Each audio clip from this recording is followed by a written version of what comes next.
Ambarisha. King Ambarisha was a great devotee of Lord Vishnu. He used to observe the Ekadashi Vrata by observing a fast the whole day and having a meal the next day before forenoon as enjoined by the Shastras. Throughout his life, he observed the Ekadashi and became very dear to God.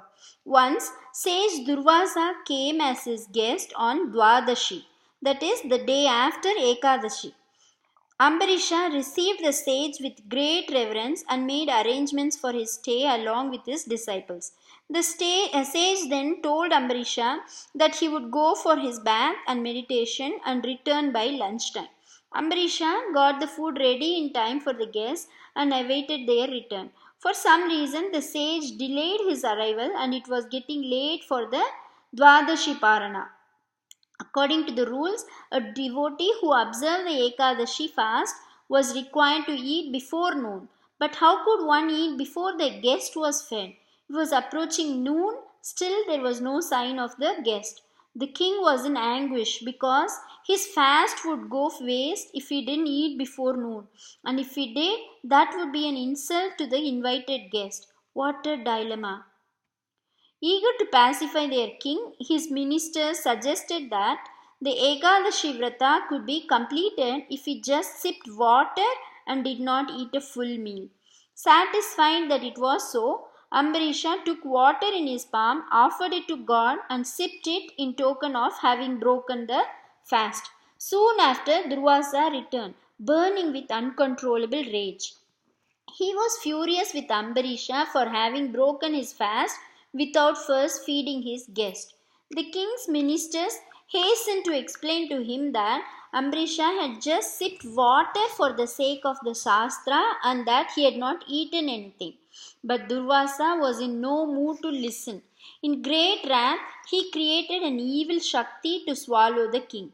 The terrible looking Shakti rushed towards Ambarisha to devour him.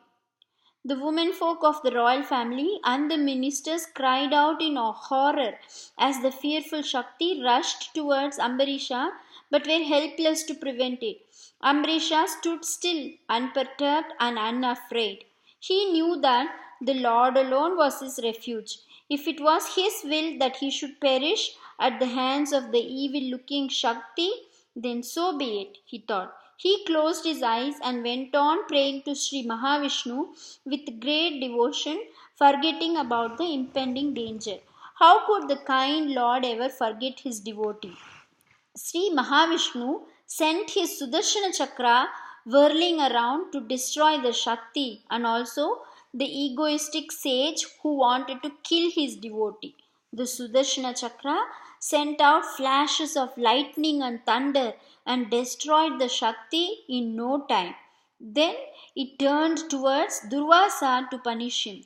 Durvasa's heart thumped in fright. He ran for his life, but the Sudarshana Chakra pursued him wherever he went. There was no escape from it. Durvasa ran to heaven, seeking Indra's help in overcoming the chakra. But Indra said that he was powerless to counteract Vishnu's chakra. In despair, Durvasa ran to Kailasha and Satyaloka, but both Shiva and Brahma declared that they had no power to pacify the Vishnu chakra.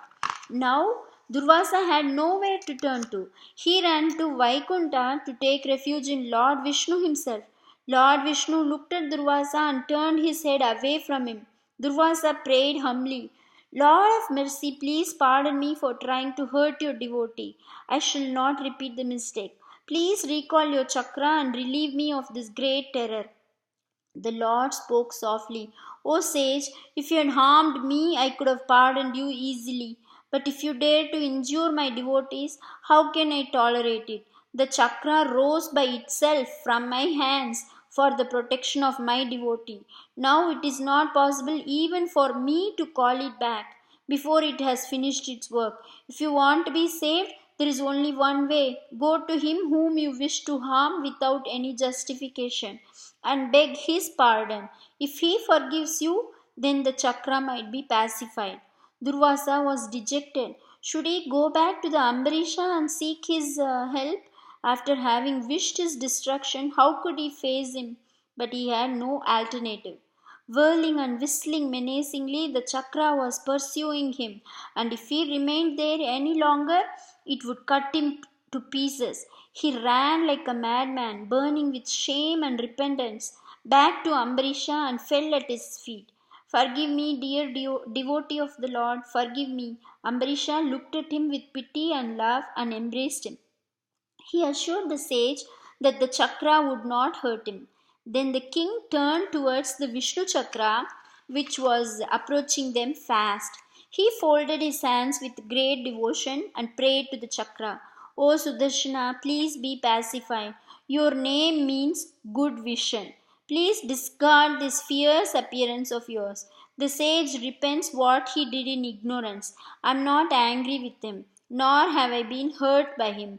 By his action, I got a chance to see you, so he is really my benefactor. Please cool down and return to the Lord.